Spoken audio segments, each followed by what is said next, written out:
Things that we don't want you to do, whether your puppy is 9 weeks old like this guy, or 15 weeks old and they're ready to have all of their shots and everything. When you are in public, we don't want your dog to meet every single person that they meet. You want to decide what settings you're going to allow your dog to meet people.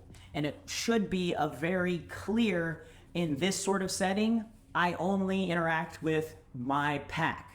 Your pack is the people that you're going to be hanging out with in that area long term. People, dogs, anything that you're going to be hanging out with long term. Cool, let them meet your dog. The things outside of your immediate pack should not be interacting with your dog. That's what makes a dog be able to be off leash and not approach or have the need to meet other people, because they never experienced meeting other people, so it's not even a factor. They understand and accept the rules of that environment, and then when they do, it's not even a second thought, it's just life. They listen to the rules of the environment if you communicate them correctly. So if I have people coming over to my house, then awesome, I'll have them be able to meet them. If I'm going over to my friend's house, or if I'm going over to my friend's house or something, and it's safe to go over there because my dog has had all of their shots, and I'm going to a barbecue. Barbecues are great places to socialize your dog. Awesome. I'm hanging out with those people long term. The person at the store that's, oh my God, your dog's so cute, can I pet it? They're not entitled to your time. They're not entitled to your dog, and you're doing your dog a disservice for not advocating and setting up clear rules and structure.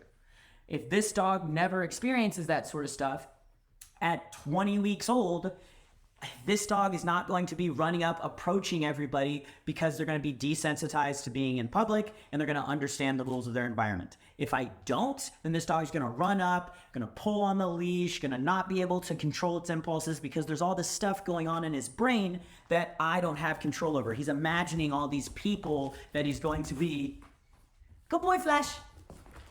He's imagining all of these people that he's going to be meeting, all of these things that he's going to be doing that are just in his head. And I can't really control what's going on in this dog's brain if I don't control it via very clear rules, expectations, and structure for the environment that he's in.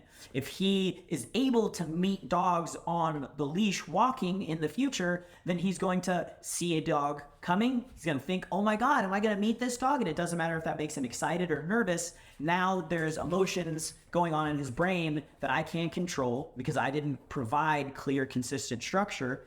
And that can make him lose control on his impulses. So we don't want to do that. We want to provide very clear expectations and rules for the dog that we, prior to putting our dog in that situation, decide. And things like meeting dogs on leashes shouldn't be a thing. Things like meeting people in public that are not going to be a part of your pack should not be a thing. If you want to socialize your dog, it's not socialize, meet everybody. It's desensitize and communicate clear structures and rules for the environment that you put your dog in. So once this puppy is safely able to go outside the home because he's got all his vaccinations, I'm going to be socializing him, but I'm going to be socializing him by communicating the rules of the environment, desensitizing him to people around him, and making him realize that just because people are around doesn't mean they're going to give him attention.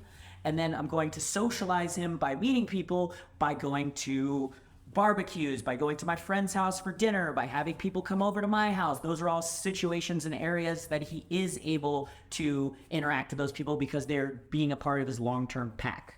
Going to the park and having random people come up and pet your dog for 5 seconds and then go away is doing a disservice to your dog, because that is not clear structure or rules of that environment. You want a 1-year-old dog to understand that they can't approach people at the park, so you shouldn't have people approach them at the park when they're this age. Just because they're cute doesn't mean that people are entitled to them or your time. So advocate for your dog and create a plan that sets them up for success for what you want in the future, with consistency and clear communication for the rules of their environment. I hope this helps.